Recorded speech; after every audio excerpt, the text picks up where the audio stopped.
Airports are a mess. TSA is all up in your business. Airlines are exploiting you at every step, and half the rules don't even make sense. And yet, most of us just go along with it. But if you knew what was really going on behind the scenes, you'd probably never look at flying the same way again. You'd think TSA agents are just there to check your bags and give you the occasional awkward pat-down, right? Nope. They're also keeping a close eye on you, not just your stuff, you. They're trained in something called SPOT, screening of passengers by observation techniques. Fancy name, but all it means is they're low-key watching how you act. If you're fidgeting, avoiding eye contact, or sweating a little too much, boom, you're suspicious. At airports, showing emotion can work against you. Whether you're upset, teary-eyed, or just stressed, TSA might take extra notice and assume you're hiding something. It doesn't matter if you're dealing with a personal issue, missing home, or just frustrated with long lines or high food prices. Emotions can raise suspicion. Airports are one of the few places where something as simple as looking emotional could get you flagged. While it's natural to feel things, the reality is that a moment of vulnerability could result in unnecessary scrutiny, just because you happen to show it in the wrong place at the wrong time. Now, if TSA watching your every twitch wasn't enough, there's one thing you really want to avoid seeing on your boarding pass. SSSS. It stands for Secondary Security Screening Selection, which means you're getting the deluxe TSA experience. Pat-downs, bag searches, swabs, the whole 9 yards. And the best part? You won't even know you've been flagged until it's already too late. You'll stroll up to the gate all confident, and then, surprise, you're getting pulled aside. Therefore, always check your boarding pass for those 4 little letters. If you see them, maybe cancel that coffee run and prepare for a delay. Let's keep it rolling. So, TSA might watch you like a hawk, but even their hands have limits. Literally. Pat-downs are not allowed to hurt you. If you got a medical condition, chronic pain, or just a sensitive spot, you should speak up. Thing is, most people don't realize they have the right to say something. Some even walk away from screenings feeling violated or harassed. And yeah, there have been legit reports backing that up. But the law says TSA can't rough you up.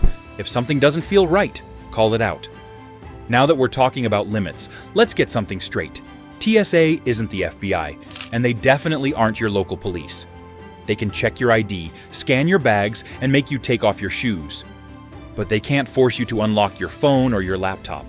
If things go sideways and they suspect something major, they've got to call airport police. They can't cuff you and haul you off themselves. So, if one starts flexing like they've got a badge, just calmly ask, "Is this required or just a request?" You'd be surprised how fast the tone changes. Now here's the tea. Ever had a TSA agent treat you like you just smuggled a bomb because you forgot to take your iPad out? Yeah, you're not alone. While a lot of agents are chill and do their jobs right, some get a little too power hungry. And let me make it clear, once they make it past a 2-year probation period, it's really hard to get them fired. Complaints usually go nowhere unless it's something seriously illegal. And if you've ever wondered why some agents act untouchable, it's because, well, they kind of are. Now that you know some TSA agents love a little power trip, but sometimes it's the rules themselves that are ridiculous. Like, why are nail clippers dangerous, but disposable razors are fine? Why does a 3.5-ounce bottle of shampoo get tossed, but 5 tiny bottles of the same stuff are somehow cool? It's giving chaotic neutral energy. And speaking of logic, let's talk accountability, or the lack of it. If the TSA breaks something in your bag, guess what you'll hear? We're not responsible. Classic. But here's the truth. They can be held accountable. You just have to fight for it. File that claim as soon as possible. Gather receipts, snap pics, get witness statements if you can. TSA will absolutely try to lowball you. So don't accept the first offer. Be stubborn. Be annoying. Because that's the only way you are getting compensated. And while we're on the subject of damaged stuff, let's talk about that checked bag you trusted with your favorite hoodie and backup sneakers. TSA screens every bag, and if they don't like what they see, they'll open it. That means locks get cut, wrapping gets ripped, and your neat packing job, gone. They're supposed to leave a little slip if they open it, but those slips, they go missing all the time. And if there's no lock and the lock is busted, someone else might have helped themselves to your stuff. Not cool. To play it safe, use a TSA-approved lock.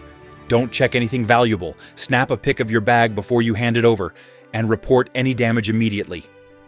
Let me tell you that your checked bag isn't sacred.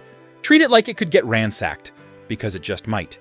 If you're enjoying these tips, hit that subscribe button or share it with someone who always overpacks and ends up arguing at the gate. Speaking of arguing at the gate, there's one thing the TSA always insists on taking off: your shoes. And suddenly, you start questioning every pair of sneakers you've ever owned. But did you know that shoes are one of the most common items flagged for extra checks? Even if they're perfectly innocent, those soles can set off alarms, especially if you've got metal eyelets or unusual soles. So, if you want to breeze through security without the shoe dance, go for slip-ons or something TSA-friendly. TSA pre-check sounds like a lifesaver, but is it really worth the cost and time? It can definitely make things smoother. No need to remove your shoes, laptop, or liquids. But the real question is, how often do you fly? If it's just a couple of trips a year, it might not be worth the annual fee. But for frequent flyers, it's an easy way to cut down on stress and make security feel like a breeze. Just when you think you've beaten the baggage fee system, boom, here comes the sizing bin drama. You know the drill. You're at the gate, feeling confident. Then a gate agent gives you that look. Can you place your bag in the bin? And suddenly, you're wrestling your carry-on like it's a WWE match. But some of those bins are actually smaller than the airline's official size limits. Yep. You could follow all the rules, measure your bag perfectly, and still be told it's too big. So what do? Measure your bag yourself at home. Screenshot the airline's carry-on policy. If your bag is legit and they still try to make you check it, push back, politely but firmly. You're not wrong for knowing the rules better than they do. Let's be real. Some of these rules are just dressed up money traps. And speaking of traps, let's talk about how airlines squeeze extra cash out of you like it's a hidden level in a video game. You find a great ticket deal online, hit book, and then, surprise, you're shelling out more just to bring your own stuff. Carry-on too big, fee, bag slightly overweight, fee. Want to breathe? Probably a fee. Airlines love when travelers show up unprepared, because that's when the extra charges hit the hardest. To avoid those surprise costs, weigh and measure your bags before you leave home, and make sure you're familiar with every airline's policy, especially for connecting flights. Always prepay online if you're checking a bag. It's cheaper than paying at the counter. A few extra minutes of prep can save you real money. Let's be honest, airport food is already expensive enough, so the last thing you need is for your bag to cost more than your lunch. TSA loves their no food past security rule. But guess what? You can bring food, just not the liquidy stuff. No soups or dips, but solid snacks are good to go. Fruit, sandwiches, and granola bars are totally fine. So next time you're packing, don't skip the snacks. Just keep them dry and solid. Last but never the least is the mysterious case of the random swab test. These are to identify traces of explosives. But if you're traveling with cosmetics or something that's been exposed to common chemicals, you might get flagged even if you're clean as a whistle. Don't be shocked if your makeup bag becomes a bomb squad's favorite target.